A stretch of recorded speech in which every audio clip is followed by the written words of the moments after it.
please. There's a question about the promise which was differentiates between me and Prophet Muhammad. For all of me, could you explain the meaning, please? Yes, thank you. The question is that in one of his verses, Hazrat Masih Maud says that whoever differentiates between me and Prophet Muhammad has not understood me, nor he has understood Prophet Muhammad, peace be upon him. Now, this is, in one way, it is a tafsir of a verse of the Holy Quran which says, La nufarriqu baina ahadim min rusuli. We do not discriminate between one prophet and another. And this is the voice of Hazrat Muhammad Mustafa sallallahu alaihi wasallam and his followers. In that context it is said, Amana ar-rasulu bima unzila ilayhi min rabbihi wal mu'minun. The Prophet Muhammad Mustafa sallallahu alaihi wasallam has believed in Allah and those who have believed along with him. And then what they say is being recited. So they say, La nufarriqu baina ahadim min rusuli. Prophet Muhammad, peace be upon him, along with his followers, is saying that we do not make any discrimination between any prophet whom Allah sends. So, while this is a known fact that there are prophets who are lower in order and there are prophets who are higher in order, and it is not meant that every prophet stands on the same station, on the same elevation. To that, there is another verse referring to that subject. And that is, Tilka Rusulu Fazzalna Ba'dahum ala ba'd. These are prophets. We have raised the status of some over some others, and they don't enjoy the same status in our sight. So when Hazrat Masih Maud said that, because in other places he has very clearly mentioned that he is a very humble servant of Hazrat Muhammad Mustafa sallallahu alaihi wasallam. सब हमने उससे पाया, शाहिद है तू खुदाया, वो जिसने हक दिखाया, वो रहनुमाई।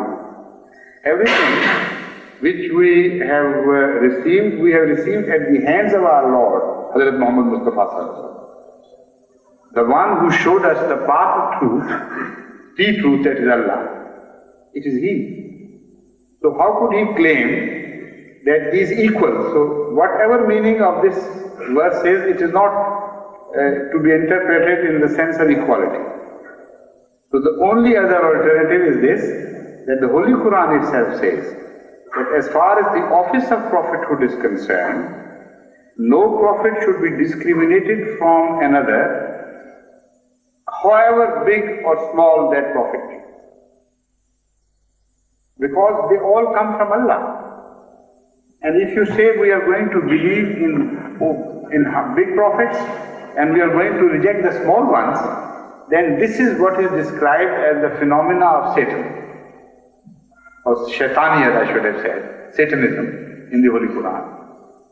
The first lesson which was given to us in the form of a parable by the Holy Quran is this, that when Adam was created, Satan refused to bow to him. When Allah asked why, he said, I am superior and he is inferior. So, without giving a logical answer, Allah rejected him. Apparently there is no logical answer. Allah doesn't prove him to be wrong and he straightaway rejects him. Because in his own word he had admitted that you have sent him and you have appointed him. You wanted me to bow to him. So when a superior being appoints an inferior being over comparatively superior being, whoever is the ultimate, he has to be bowed to. That is the phenomenon. So as I told, the Holy Quran does not waste words. Sometimes even in objections there are answers. So the rejection of his plea was already in his own words when he addressed Allah and told him that although you have appointed Adam and you have asked me to bow to him, yet because I see him inferior as compared to me, so I am not going to bow to him. In that address, there was an inherent rejection of this address itself. That if that be true, that the superior beings must order the inferior beings and the inferior must obey the superior, then why are you rejecting my order? I am your superior, if Adam is not. So that is the philosophy of non-discrimination between prophets. However small and inferior a prophet may appear to you, because he has come from Allah, no distinction, no discrimination will be made between a prophet and another. That is one explanation of that verse. And another is, and that is an explanation relating to the world of love, which ordinary mullah and the dry mullah simply can never understand. So for him, the best answer would be this, a true, logical, dry, simple answer. But in reality that verse belongs to the realm of love. What he wants to say is that I have lost my whole being in love of Hazrat Muhammad Mustafa.